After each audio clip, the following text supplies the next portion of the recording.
1957년에 에콰도르의 식인종이 모여 사는 아우카족 마을에 20대 후반의 한 여인이 찾아가요. 그 여인이 거기 가기 1년 전에 1년 동안 간호사 훈련을 열심히 받습니다. 그래서 그 마을에 도착하자마자 그 부족의 사람들을 돌보기 시작했는데요. 너무 헌신적으로 돌보는 거예요. 근데 그 아우카족은 여성을 잡아서 죽이진 않아요. 모르고 갔는데 산 거죠. 그렇게 5년 동안을 아무것도 바라지 않고 모든 부족원들의 건강을 살피거든요. 그리고 안식년을 맞아서 고국으로 떠나게 되는데, 잠깐 떠나 있게 되는데, 그 떠나기 전날 밤에 마을이 감사의 마음을 표현하기 위해서 축제를 열어요. 그리고 축제에서 추장이 처음으로 질문합니다. 당신은 누구입니까? 그리고 당신은 어디로부터 왔습니까? 그러자 이 여인이 대답합니다. 6년 전에 당신 부족원들이 죽인 4명의 선교사 중에 한 명, 짐 엘리엇의 아내인 엘리자베스 엘리엇입니다. 그 사람들이 여러분에게 전하고자 했던 하나님의 사랑을 전하고 싶어서 여기에 찾아왔습니다. 저는 하나님으로부터 보냄받은 사람입니다. 그렇게 하고 또 5년이 지난 다음에 엘리엇 일행을 죽였던 사람들 중에 한 명인 키모라는 젊은 남자가 아우카족 최초로 목사 안수를 받게 돼요. 그리고 그 4명의 선교사의 자녀들 중에 장성한 2명이 바로 그 키모 목사로부터 아버지들이 돌아가신 그 강변에서 세례를 받게 됩니다. 아우카족이 엘리자베스 엘리엇에게 이렇게 고백합니다. 죽음을 넘어온 당신과 당신들 덕분에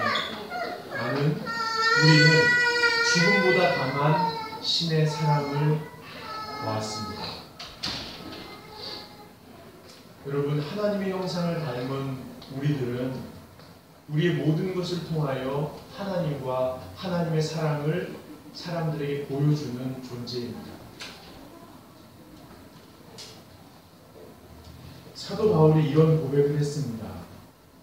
우리가 살아도 주를 위하여 살고 죽어도 주를 위하여 죽나니 그러므로 사나 죽으나 우리는 다 주의 것입니다. 로마서 14장 8절 말씀이죠. 그가 빌립보서 1장 20절에도 이렇게 얘기합니다. 살든지 죽든지 내 몸에서 그리스도가 존귀하게 되기를 원하노라. 여러분, 조금 심각하게 들리는 이 말이 사실은 우리 모두의 소망입니다. 살았을 때뿐만 아니라 죽음 직전에도 나 참 잘 살았다. 신 앞에서 그래도 잘 살았다라고 고백하고 싶은 거죠. 이와 마찬가지입니다. 시작뿐만 아니라 끝에도, 앞뿐만 아니라 뒤에도 잘 살았다라고 스스로 고백하고 싶은 거죠. 뿐만 아니라 하는 일이 잘 돼서 살만 날 때뿐만 아니라 하는 일이 잘 안 돼서 죽을 것 같을 때에도, 사람들이 인정해줘서 살만 날 때뿐만 아니라 사람들이 오해해서 죽을 것 같을 때에도 내 삶을 통하여, 나를 통하여 존귀한 그리스도가 드러나는 기품 있는 인생을 살고 싶은 게 우리들의 소망입니다. 여러분, 우리들이 얼마나 열심히 살고 있습니까? 나답게 살고 싶어서, 그리고 우리가 키우는 아이들이 정말 잘 자라서 이 땅에서 사람답게 정말 고귀하게 사는 삶을 살 수 있도록 돕기 위해서 우리가 얼마나 노력하고 있습니까? 시간을 내서 일하고 있죠. 자존심을 버리고 일하고 있습니다. 억울할 때에도 일을 해야 하고요. 여유는 고사하고 건강을 잃을 때까지 일해야 합니다. 그렇게 열심히 사는 이유가 기품 있는 존재로, 당당한 존재로, 어떤 상황에도 굴하지 않는 신의 형상을 닮은 존재로 살고 싶어서 우리는 버티고 있습니다. 근데 말이죠, 그렇게 열심히 사는데도 때로는 이 사회의 구조적인 틀 속에서 갇혀있는 듯한 느낌이 들 때가 있죠.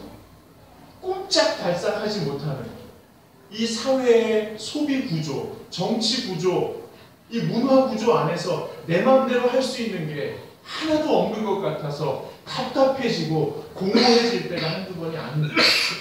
어떤 사람은 좀 심한 표현이지만 이 사회 구조 안에 꼭 노예가 된 것 같다고. 여러분, 성경에는 노예가 된 것 같은 많은 사람들이 있습니다. 요셉은요, 어릴 때 아버지의 사랑을 참 많이 받고 컸습니다. 여러분도 마찬가지죠. 부모님의 사랑을 참 많이 받고 크셨죠.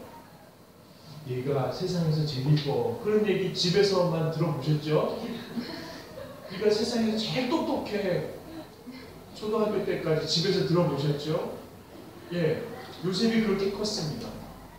그리고 앞뒤가 똑같아서 고지식할 정도로 정직하게 살았습니다. 그리고 남들이 들으면 부러움과 시샘을 받을 만한 징조가 있는 꿈을 밤마다 꾸면서 살았습니다. 그런데 오늘 보디발의 집에 노예가 되었습니다. 먹고 싶은 거 못 먹어요. 가고 싶은 거 못 가요. 24시간 주인의 손끝에 의해서 움직여야 하는 노예 신세로 전락했습니다. 근데 말이죠, 성경에서는 이 요셉더러 뭐라고 하냐면 형통한 사람이라고 얘기합니다. 여러분, 형통한 게 뭐예요? 내가 가고자 하는데 길이 나는 거예요. 내가 들어가고자 하는데 문이 열리는 거예요. 내가 손대는 곳마다 주렁주렁 과실이 열리고 내가 있는 곳마다 사람들이 좋아하는 거예요. 행복해지는 거예요. 나 때문에. 성경이 말하는 형통이 그것입니다. 요셉 보고 형통하다고 합니다. 2절을 한번 읽어보시죠. 시작. 여호와께서 요셉과 함께 하심으로 그가 형통한 자가 되어 그의 주인 애굽 사람의 집에 있으니. 여러분, 왜 형통하게 되었다고 그래요? 여호와께서 함께 하심으로. 우리 질문해 봐야 돼요. 요셉이 뭘 어떻게 했길래 갑자기 여호와께서 함께 하셔서 형통하게 되었는가? 이것은 어리석은 질문입니다. 요셉이 뭘 어떻게 했길래, 이것은 밤에 예수님에게 찾아가서 주님, 제가 어떻게 해야 영생을 얻으리까? 물어봤던 사람과 똑같이 어리석은 질문을 한 것입니다. 영생을 얻는데 우리가 할 수 있는 게 아무것도 없지요. 마찬가지로 여호와께서 함께 하시는 데 있어서 요셉이 했던 일은 아무것도 없습니다. 여호와께서는 태초부터 지금까지 영원토록 요셉과 함께 하셨습니다. 그러면 어떻게 질문해야 할까요? 요셉과 함께 하시던 주님이 어떻게 지금 그 모습을 드러내셨나요? 전에도 함께 하셨던 주님이 요셉의 삶에 그 모습을 드러내신 계기가 무엇인가? 태초부터 여러분과 함께 하시는 주님이 지금도 함께 계시는 하나님께서, 앞으로도 영원히 함께 계실 하나님께서 여러분의 삶 가운데 모습을 드러내심으로 여러분의 삶이 형통하게 되는 계기는 어떻게 찾아오는가? 이렇게 물어보셔야 됩니다. 요셉에게 어떤 변화가 있었던 건가요? 여러분 꼭 기억하십시오. 전적 수동성. 성경은 전적으로 수동적인 존재가 되었을 때만 절대 창조주 하나님이 드러내십니다. 요셉은 자기를 그렇게도 사랑하시던 아버지에게서 떠나왔습니다. 나를 사랑해주는 권위자를 잃어버렸습니다. 그리고 형들을 지적하던 손가락, 자기 중심성, 내가 중심이 되어서 누군가를 손가락질하던 일러바치던 자기 중심성을 상실해버렸습니다. 그리고 미래를 계획할 수가 없었어요. 노예거든요. 그래서 이 시간과 공간이 내 것이 아닙니다. 주인이 시키는 대로 거기 머물러야만 하는. 그래서 요셉은 세 가지를 잃어버렸습니다. 나를 사랑해주고 지지해주던 권위자가 없어졌습니다. 내가 지적하고 내가 기준이 되었던 자기 중심성이 없어져 버렸습니다. 내가 계획하던 미래, 그래서 지금 시간과 공간을 내가 계획했는데 그걸 잃어버렸습니다. 철저히 노예가 된 그 순간부터 하나님께서 함께 계셨던 그 하나님께서 모습을 드러내시기 시작했습니다. 요셉은 그 하나님을 붙드는 일 외에는 아무것도 할 수 없었습니다. 그가 노예로서 할 수 있는 단 한 가지는 하나님을 붙드는 일밖에 없었습니다. 보디발의 아내가 와서 유혹할 때도 요셉은 그 어린 것이 하나님 얘기를 합니다. 내가 어찌 큰 악을 행하여 하나님 앞에 범죄하고, 사람들이 찾아와서 꿈을 해몽해달라고 하는 그 순간에도 나는 모릅니다.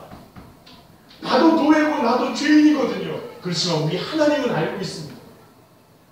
세월이 흘러서 형들을 만났을 때도 형님들이 나를 이곳에 보낸 게 아닙니다. 우리 살아계신 하나님께서 우리를 구원하시기 위해서 나를 여기에 보내신 것입니다. 하나님만 붙들었습니다. 요셉은 하나님만 붙들 수밖에 없었습니다. 그렇게 하자 그의 삶 가운데 하나님이 드러나기 시작했습니다. 그럼 보디발은 정부에서 일하는 사람입니다.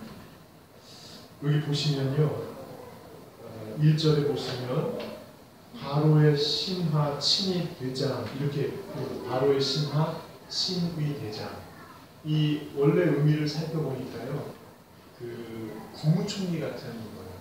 이 전체 살림을 돌보는 사람이었고, 또 왕실의 가족들과 왕의 안전을 책임지는 경호대장이었습니다. 역사적으로 이 두 가지를 같이 맡는 사람이 있는지 모르겠어요. 국무총리와 경호대장일을 같이 맡는, 국방부 장관으로도 하고 국무총리도 같이 하는.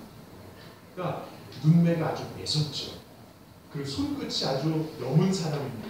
행정에도 능한 사람이죠. 이 사람이 나라 일을 책임지고 돌보다가 퇴근을 했어요. 근데 그 집에 수십 명의 식솔들이 있거든요. 근데 어느 날 탁 들어왔는데 뭔가 달라진 게 느껴지는 거예요. 뭔가 달라졌어요. 사람들의 표정도 달라졌어요. 누구 때문인지 모르겠는 거예요. 근데 일 처리를 보고하는 서류를 보거나 또는 보고하는 말을 들을 때 뭔가 달라졌는데 어디서부터 시작됐는지 찾아보기 시작했어요.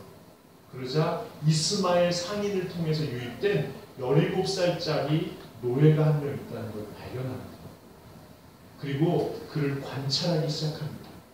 그리고 그를 통하여 사람들도 행복해지고 그가 맡은 작은 이 파급 효과가 전 집에 퍼지는 것을 감지하기 시작합니다. 그리고 거기서 하나님을 보기 시작합니다. 여러분 3절을 한번 보시죠. 같이 읽겠습니다. 그의 주인이 여호와께서 그와 함께 하심을 보며 또 여호와께서 그의 범사에 형통하게 하심을 보았더라. 아멘. 여러분이 만약에 미래를 계획하고 추진할 만한 능력이 없다고 느껴지신다면, 내가 내 상황을 통제할 역량이 없다고 느껴지신다면, 나를 믿고 신뢰하고 지지하는 좀 따뜻한 권위자가 내 곁에 없다고 느껴지신다면, 그리고 사람들 앞에서 내 중심성을 드러내면서 일을 이렇게 해야 되는 거 아니냐라고 얘기할 때 더 이상 먹히지 않는 영향이 없는 사람이라고 느껴진다면 꼭 기억하십시오. 하나님이 함께 하십니다. 그 하나님을 붙드시면 그 하나님께서 여러분을 복되게 하십니다. 이것을 형통케 하신다고 말씀하십니다. 여러분, 형통한 삶에 어떤 일이 벌어지냐면요, 여러분 생활 구석구석에 하나님의 복이 흘러갑니다. 그 말씀을 한 구절 더 보시죠. 5절입니다. 같이 읽겠습니다. 그가 요셉에게 자기의 집과 그 모든 소유물을 주관하게 할 때부터 여호와께서 요셉을 위하여 그 애굽 사람의 집에 복을 내리심으로 여호와의 복이 그 집과 앞에 있는 모든 소유에 미칩니다. 아멘. 여러분 혹시 카페를 운영해 보신 분이 계십니까? 계시죠? 아르바이트생을 써보셨죠? 아르바이트생이 한 명 들어와서 식탁을, 테이블을 깨끗이 닦고 커피를 정성껏 내린다면 그것 때문에 매출이 급상승하는 걸 경험하신 적 있습니까? 없죠? 없습니다. 그런데 노예가 한 명이 와가지고 너 여기까지 닦고 마루를 닦는데요, 너 저 쓰레기 치워, 그 쓰레기를 치우는데요, 그것 때문에 보디발의 집이 바뀐다는 거예요. 왜 그러냐면 5절을 다시 보시면 여호와께서 요셉을 위하여, 바로 아무것도 할 수 없기 때문에 하나님만 붙드는 그 요셉 어린 것을 위하여 하나님께서 그 일을 하신다는 거예요. 여러분, 이건 하나님이 하시는 일입니다. 여러분이 만약에 아무것도 할 것이 없어서 그 자리에 주저앉아서 하나님만 붙드는 마음으로 기도하실 때 하나님이 여러분을 위해서 놀라운 일을 시작하신다는 거예요. 삶의 구석구석에, 일터의 구석구석에 하나님이 개입하셔서 복된 열매가 맺히도록 역사하신다는 거예요. 이건 하나님이 하실 일이에요. 그럼 반대로 요셉 입장에서 한번 생각해 봐요. 요셉은 거기서 뭘 했을까요? 내가 이렇게 닦으면 하나님께서 역사하셔서 복이 내리겠지? 그러면 주인이 나를 인정해서 크게 쓰시겠지? 그런 생각을 아마 절대 못했을 겁니다. 만약에 여러분이 여러분의 일터와 가정에서 그런 생각을 하면서 있으시다면 무속적인 신앙, 오버하시는 겁니다. 우리가 할 일은 그냥 그거, 지금 여기에 하나님이 함께 하시기 때문에 이것은 하나님이 나에게 허락하신 일이야 하고 하나님만 붙드는 것 외에는 할 수 있는 게 없습니다. 제 친구가 카페를 운영하거든요. 수많은 아르바이트생 중에 내가 물어봤어요. 야, 누가 깨끗하게 하고 이렇게 해서 매출이 다 올라간 적 있냐? 없대요. 제가 실망했어요. 제가 무속적인 신앙으로 접근했어요. 그거 없냐? 그러면은 눈에 띄는 사람은 있냐? 있대요. 누구냐? 이 카페를 물려주고 싶을 정도로 마음에 드는 사람이 있대요. 이거다 싶었어요. 주인의 눈에 그게 보이냐? 보인대. 그 어떤 사람이냐? 그러니까 그 친구가 한 말이 있어요. 정직성. 앞과 뒤가 똑같은 사람. 그냥 맡겨진 일을. 요셉은요, 그 순간에 그것밖에 할 수 없었어요. 여러분, 우리가 하나님을 의지하고 그 자리에서 할 수 있는 것은 그저 정직하게 땀 흘려서 그 일을 담당하는 것밖에 없어요. 우리 지하실에 노래방이 생겼어요. 제가 가서 인사드렸어요.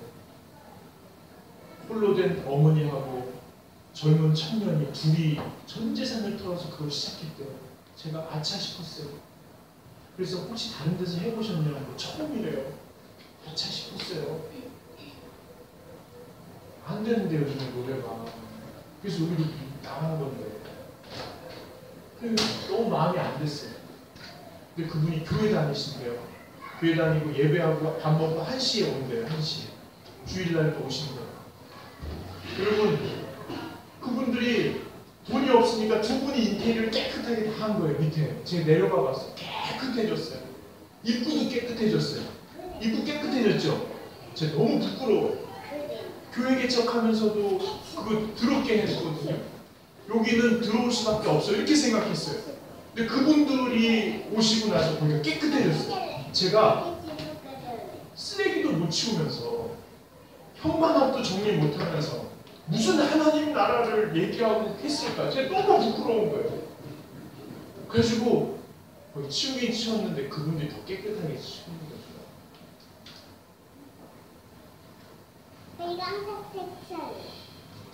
잘 됐으면 좋겠어요.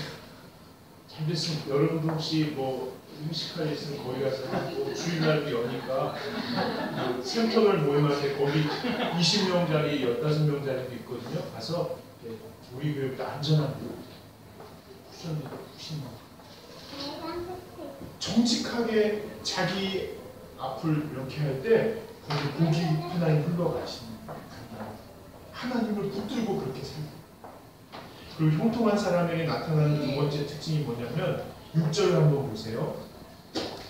6절 같이 보겠습니다. 주인이 그의 소유를 다 요셉의 손에 위탁하고 자기가 먹는 음식 위에는 간섭하지 아니하였더라. 요셉은 용모가 빼어나고 이게 제가 한번 오랜만에 히브리어를 찾아보니까 모르겠더라고요.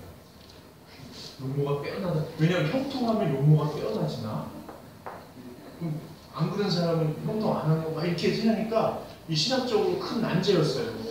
하나님이 함께 하셔서 형통하면 또 더 심각한 거는 어느 번역본에는 몸매가 좋고 또 체격이 좋고 피부가 좋고 뭐 이렇게 표현되는 거예요. 그러면 우리 같은 사람 어떻게 하라고? 그래서 이것을 계속 기도했어요. 하나님 이게 도대체 무슨 말입니까? 하나님이 함께 하시고 형통하면 몸매가 좋아지고 피부가 좋아지고 막 그렇습니까? 막 기도하는데 옛날 생각이 났어요. 우리 목사님 저한테 그랬거든요. 공제 공부 잘해? 아니요. 부자야? 아니요. 성격 좋아? 아니요. 친구 많아? 아니요. 잘생겼어? 아니요. 하나님이 딱 좋아하는 스타일이에요. 그게 제가 확 믿어졌어요. 아, 하나님이 날 좋아하신다 생각하니까 기분이 좋은 거예요. 저도 하나님이 좋은 거예요. 그러니까 그때부터 어떤 생각이 드냐면 하나님이 나만 졸졸 따라다니는 것 같아요. 50억 인구 중에. 그때 50억이었거든요. 나만 계속 쫓아다니는 거예요. 후배들이 형님 저 하나님 못 믿겠어요. 하나님 어디 계세요? 그러면 보통은 여기 계셔 그러잖아요. 저는 그렇게 안 했어요. 여기 계셔. 여기 안 보이냐? 이렇게 모르고 졸졸 나만 쫓아와. 실제로 그렇게 느껴지고 믿어지는 거예요. 그래서 어떻게 해요? 여러분 기도와 사랑은 변증적으로 발전합니다. 하나님이 좋으니까 기도하는 거예요. 교회 아무도 없는데 가서 기도하는 거예요. 하나님 집이라는 데 찾아가는 거예요. 2시간이고 3시간이고 오래오래 소리 지르면서 기도하는 거예요. 그래서 우리 교회 사람들은 내 기도 제목을 다 갔습니다. 엄마랑 싸운 거, 내 친구 술 먹고 다친 거, 그렇게 다 그래. 그렇게 하고 기도하고 나오면 사랑이 더 깊어지고 사랑이 깊으면 더 기도하게 되고 내 사정 다 아시죠? 주님과 나만 아는 비밀은 안 듣지만 계속 기도하고 그러다가 이렇게 교회 끝나고 나온 우리 장유시장이 있었거든요. 우리 어머니가 거기 가게가 있어서 거기 걸어가는 거예요. 근데 우리 어머니를 전도하신 이은창 권사님이 있었어요. 이은창 권사님이 그 동생이 한신대학교 총장이었어요. 그분은 공부 쪽으로 이은창 권사님 공부 안 하고 제가 기도 쪽으로 가는 거예요. 그래가지고 기도를 얼마나 많이 하시는지 몰라요. 150도 안 되는데 끌고 다녀요. 아주 제가 별로 그런 생각도 그런 건 아니에요.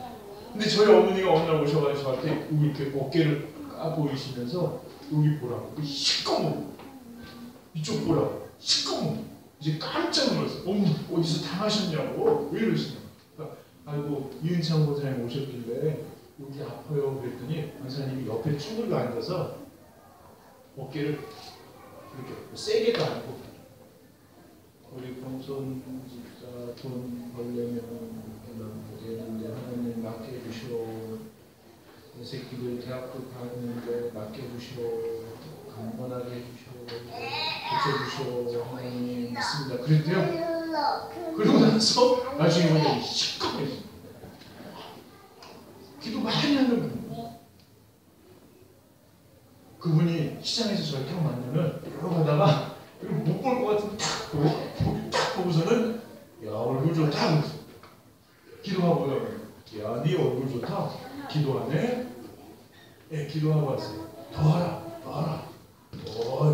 약간 좋다. 하나님 좋아하신다. 더 하라. 그러고 하셨어요. 그때 생각이 났어요. 이게 잘생기고 예쁘고를 둘째치고 하나님만 의지하는 사람들, 정말 하나님만 의지해서 기도하는 사람들, 근데 소리 막 지르다 보면은 스트레스도 해소되고 그리고 땀을 많이 흘리거든요. 막 그 트름 그러면 땀 흘리고 나니까 노폐물도 나가고 그래서 피부가 좋아지나 이런 생각도 했는데 그런 것도 있어요. 그런 것도 있는데 하나님과 사랑에 빠지면 사람이 예뻐지잖아요. 사랑에 빠진 적 있죠? 지금도 사랑에 빠지면 얼굴이 예뻐져. 마지막으로 마음이 아름답다는 거예요. 6절에 보시면 요셉은 용모가 빼어나고 뭐라고요? 아름답다. 아름답다라는 말이 어디서 나왔냐면 안다라는 단어에서 나왔어요. 아는 만큼 산다는 거예요. 내가 어디서 왔고 무엇을 위해서 살고 어디로 갈 것인지 아는 대로 산다. 그럴 때 아름답다라고 해요. 그 사람이 자신이 존재하는 공간을 자신의 존재로 가득 채운다. 그럴 때 아름답다라고 해요. 반대를 모름답다라고 해요. 우리나라 말이죠. 아름답다. 여러분 요셉은요 어떤 분은 이렇게 얘기해요. 꿈이 있었기 때문에 하나님이 자기를 들어 쓰실 것이라는 확신 때문에 그 고통을 견디면서 끝까지 버틸 수 있었다. 17살짜리가 뭘 하겠어요? 내일이 안 보이는데요. 그렇기 때문에 하나님만 의지하는 거죠. 그렇기 때문에 하나님만 붙들었던 거예요. 매 순간 하나님만 붙들었던 거예요. 그러니 내 미래도 아시고 나의 내일도 아시고 영원히 인도하시고 영원히 사랑으로 나를 품어주실 그 하나님 앞에 있으니까 자기가 알아서가 아니라 모든 것을 아시는 하나님을 아니까 그는 아름다운 존재가 되었던 거예요. 여러분 아무것도 할 수 없어서 절대 전적으로 수동적인 존재로 지금 머물고 계셔서 답답하신가요? 이렇게 노력한들 나에게 주어질 게 뭔가 공허하신가요? 그렇다면 여러분 축하합니다. 이제 하나님의 모습이 여러분을 통해서 드러날 수 있는 여건이 마련된 것입니다. 그 하나님을 꼭 붙드시면 여러분뿐만 아니라 주변 사람들이 그 하나님을 보고 여러분을 신뢰하고 여러분에게 위탁하고 그러면 여러분을 위해서 하나님이 모든 곳에 복을 내리시고 여러분 피부도 좋아지시고 건강도 좋아지시고 몸매는 모르겠지만 예뻐지시고 그리고 아름다운 존재로 아름다운 복된 존재로 하나님께서 인도하실 줄로 믿습니다. 혹시 지금 이 설교를 듣고도 못 믿겠는 분은 마지막으로 한번 믿어봅시다. 아멘. 아멘. 함께 일어나셔서 442장 보시겠습니다.